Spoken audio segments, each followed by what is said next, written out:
Last week, the Commonwealth Government released Feeding Australia, a discussion paper which forms the first step of its development of a national food security strategy.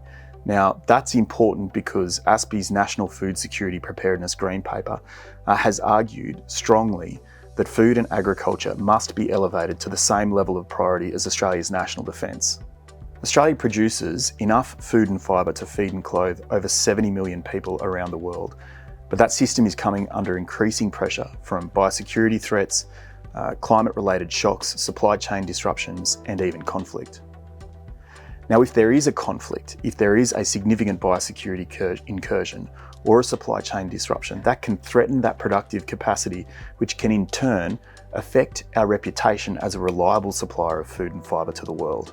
Right now, our defence and national security agencies are preparing for a very different future to the one that agriculture sector and food system stakeholders assumes to be true. Now, that presents a critical gap, one that we urgently need to close. The Green Paper sets out 14 policy options to try and build resilience across Australia's agriculture sector and food system.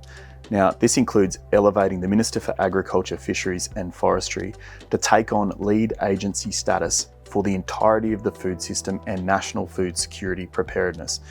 It also includes giving that minister a permanent seat around the table of National Security Committee of Cabinet.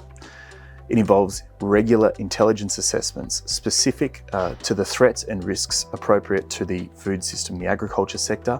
And at a very practical level, it involves giving those same stakeholders practical tools to allow them to assess, identify and prioritise their own vulnerabilities. Food is a cornerstone of a stable and prosperous society, but far too often it's taken for granted. And what we really need in Australia's current strategic circumstances is a genuine whole-of-nation approach to building resilience across our food system so that we are prepared to face the challenges of today and tomorrow in times of calm and crisis.